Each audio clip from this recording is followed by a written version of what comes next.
A few moments later. Assalamualaikum warahmatullahi wabarakatuh. Perkenalkan, nama saya Mariana, mahasiswa semester 5, Prodi S1 Ilmu Gizi, Fakultas Kesehatan, Universitas Nahdlatul Ulama, Nusa Tenggara Barat. Baik, di sini saya akan mempresentasikan tugas akhir semester 5, yakni proposal penelitian dari mata kuliah Metopen yang diampu oleh Bapak Imam Saputra Yamin, SKM MEPIT. Selanjutnya yaitu latar belakang. Anemia merupakan salah satu masalah kesehatan yang signifikan di seluruh dunia, terutama di kalangan ibu hamil. Menurut WHO, prevalensi anemia pada ibu hamil mencapai 38% di berbagai negara. Dengan penyebab utama adalah kekurangan zat besi. Anemia pada ibu hamil tidak hanya berpengaruh terhadap kesehatan ibu, tetapi juga dapat berdampak serius pada pertumbuhan dan perkembangan janin. Prevalensi anemia di Indonesia masih cukup tinggi. Data dari Kemenkes Republik Indonesia 2023 menunjukkan angka prevalensi anemia pada semua ibu hamil secara nasional mencapai 37,1%. Prevalensi anemia berdasarkan daerah menunjukkan bahwa penderita yang tinggal di pedesaan memiliki angka lebih tinggi, yakni 22,8% dibandingkan yang tinggal di perkotaan, yakni 20,6%. Selanjutnya ada rumusan masalah. Prevalensi anemia terhadap ibu hamil dan mortalitas yang berkaitan dengannya terus meningkat. Berbagai studi yang berbasiskan populasi dan rumah sakit telah dilakukan untuk mengidentifikasi tingkat pengaruh pemberian konsumsi tablet tambah darah terhadap anemia pada ibu hamil. Penelitian ini meneliti tingkat pengaruh pemberian konsumsi tablet tambah darah terhadap anemia pada ibu hamil. Namun pada praktek klinik atau konsultasi di desa belum ada. Padahal pemahaman pengaruh pada kelompok ini sangat penting. Demikian, masalah penelitian ini adalah bagaimana tingkat pengaruh pemberian konsumsi tablet tambah darah terhadap anemia pada ibu hamil. Oke, selanjutnya ada pertanyaan penelitian. Untuk pertanyaan yang pertama, apakah terdapat tingkat perbedaan yang signifikan antara kelompok ibu hamil yang mengonsumsi tablet tambah darah dengan kelompok ibu hamil yang tidak mengonsumsi tablet tambah darah dalam hal penurunan prevalensi anemia? Pertanyaan yang kedua, apakah ada tingkat pengaruh konsumsi tablet tambah darah terhadap penurunan konsumsi anemia pada ibu hamil di NTB? Selanjutnya ada tujuan penelitian. Tujuan yang pertama, diketahui perbedaan tingkat pengaruh yang signifikan antara kelompok ibu hamil yang mengonsumsi tablet tambah darah dengan kelompok ibu hamil yang tidak mengonsumsi tablet tambah darah dalam hal penurunan prevalensi anemia. Tujuan penelitian yang kedua, diketahui tingkat pengaruh konsumsi tablet tambah darah terhadap penurunan kasus anemia pada ibu hamil di NTB. Kemudian ada manfaat penelitian.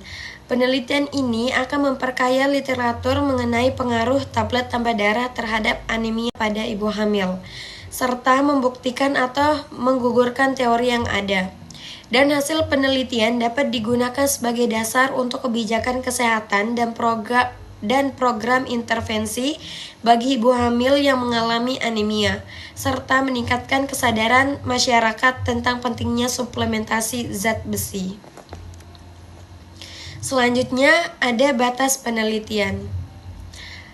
Yang pertama, penelitian ini hanya akan fokus pada ibu hamil yang mengalami anemia di Desa Lekor, Kecamatan Janapria, Kabupaten Lombok Tengah. Yang kedua, variabel yang diteliti terbatas pada efektivitas tablet tambah darah dan tidak mencakup faktor lain seperti pola makan dan kondisi kesehatan lainnya. Kemudian ada tinjauan pustaka.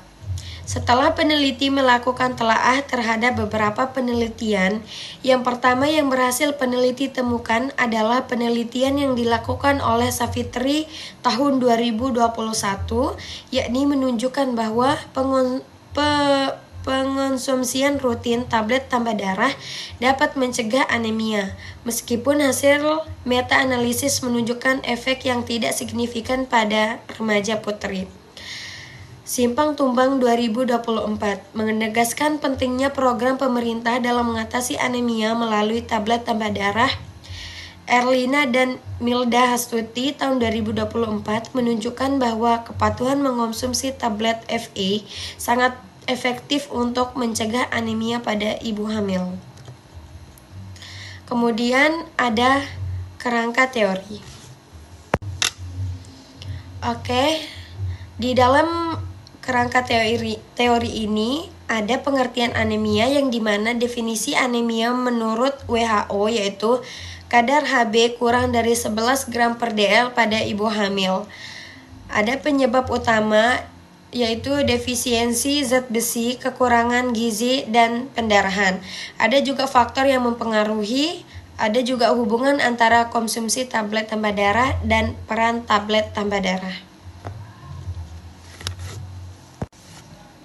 Selanjutnya ada kerangka konsep. Adapun kerangka konsep yang dibuat untuk mengetahui tingkat pengaruh konsumsi tablet tambah darah terhadap ibu hamil yang mengalami anemia di Desa Lekor, Kecamatan Janapria, Kabupaten Lombok Tengah.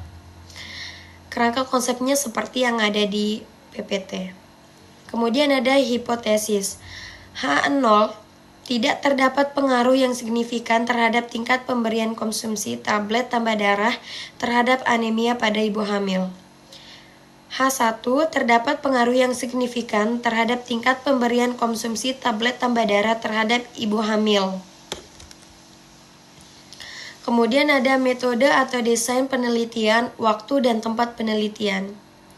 Penelitian ini menggunakan desain observasional dengan pendekatan cross-sectional yang meningkatkan analisis hubungan antara variabel bebas, yakni tingkat pemberian konsumsi tablet tambah darah, dan variabel terkait, yaitu kejadian anemia pada waktu yang bersamaan.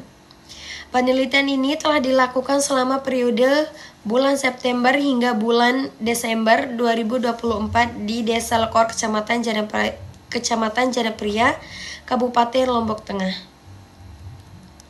Kemudian ada penentuan populasi, sampel, teknik sampling, dan kriteria inklusi dan eksklusi. Yang pertama itu adalah populasi. Populasi ini ibu hamil yang mengalami anemia di wilayah Dusun Papau Barat, Desa Lekor, Kecamatan Janapria, Kabupaten Lombok Tengah. Kemudian ada sampel penelitian. Ibu hamil yang terdiagnosa anemia atau kadar Hb-nya kurang dari 11 gram per dl.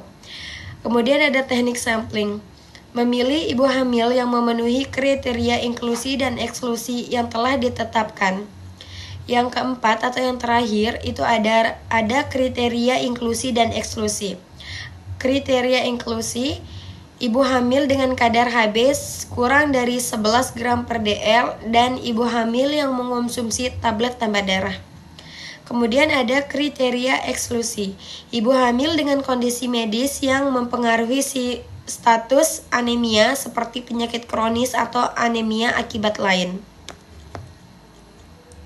Kemudian ada desain operasional dan alur penelitian. Oke, untuk defisiensi operasional dan alur penelitian ini ada di dalam gambar PowerPoint. Oke, selanjutnya ada teknik pengumpulan data dan instrumen yang digunakan. Teknik pengumpulan data yang pertama itu ada survei atau kuesioner dengan deskripsi, mengumpulkan data primer mengenai pengetahuan dan perilaku ibu hamil terkait konsumsi tablet tambah darah dengan menggunakan instrumen kuesioner tertekstur. Teknik pengumpulan data yang kedua yaitu menggunakan pengukuran kadar Hb. Dengan deskripsi menentukan tingkat anemia pada ibu hamil melalui pengukuran kadar darah dengan menggunakan instrumen alat pengukuran kadar Hb dengan metode sinmetohemoglobin. Teknik pengumpulan data yang ketiga ada